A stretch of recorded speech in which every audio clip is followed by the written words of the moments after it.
It's a modern-day David versus Goliath story. The billion-dollar Epic Games picks a fight with the trillion-dollar Google and comes out with a decisive legal victory. But the prize is not money, it's much bigger than that, and could dramatically change the mobile app development landscape as we know it. It is December 12, 2023, and you're watching The Code Report. Programmers make for terrible lawyers, and I'm a programmer, but luckily I have a lawyer friend who helped me analyze this case. So Epic Games makes video games you may have heard of like Fortnite, in addition to the Unreal game engine. Now, on the Google Play Store, apps that have over $1 million in revenue are required to pay a 30% cut for any in-app purchases. Simply put, Epic Games thinks these fees are exorbitant and unfair. It believes Google holds an illegal monopoly with the Play Store and Google Play billing. What's interesting though is that Android is an open source platform based on Linux, and there are alternative app stores out there where you can distribute Android apps without Google, although the vast majority of consumers use the Play Store. In addition, it's not illegal to have a monopoly, like you can't be penalized just for building a good product and being successful. However, a monopoly becomes illegal when you exploit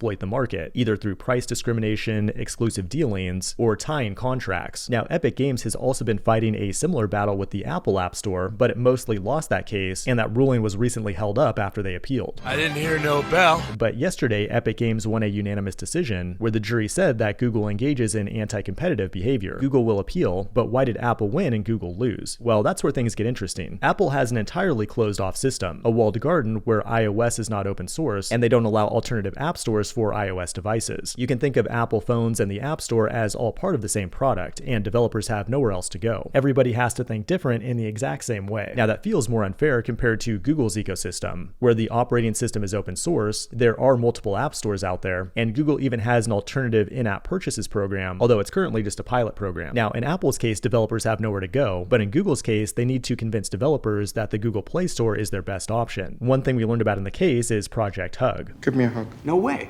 Come here. I'm not coming over there. Let's go. Forget it. A project where Google offered game developers tens of millions of dollars and even offered Epic Games $147 million to launch Fortnite on Google Play. The thing is though, these payments didn't block a developer from launching on another platform as long as they launched on Google Play the same day. So it doesn't really look like they're trying to block other app stores, except there's also these internal documents like this one where a Play Store executive brags about how they got Riot Games, creator of League of Legends, to stop development on its own app store. Game developers are absolute cash cows for the app stores, and the company bragged internally about how it's one of the most profitable businesses in the world. But these cash cows can't be milked if they take their games to their own platforms. As a small-time developer, it's important to understand that the top 1% gets treated differently. Companies like Spotify can bypass app store fees, and Netflix was offered a 10% cut. In addition, Google had agreements with Chinese OEMs to give manufacturers a cut of Play Store fees to prevent them from pre-installing other app stores. And for all these reasons, the jury decided that Google did a big no-no. I guess the lesson to be learned here is that if you want to dominate tech, build a fully closed-off system like Apple, and don't try to build an open system like Google, where you need secret deals to dominate it. Now, the next step is for Epic and Google to get back together in January to remedy the lawsuit. Epic doesn't want money though, it wants fundamental changes to the way the app stores work, which is likely good news for all the mobile developers out there. But this is all one guy's fault, Tim Sweeney. At one point, Google even considered taking a large stake in Epic Games, but then decided against it once they found out that Tim Sweeney was the controlling shareholder, because he's a bit of an outlier gigachad as far as tech billionaires go. And the fact that he had the balls to go up against big tech and actually won, ironically embodies this quote from Steve Jobs: "The ones who are crazy enough to think they can change the world are the ones who do." This has been The Code Report. Thanks for watching, and I will see you in the next one.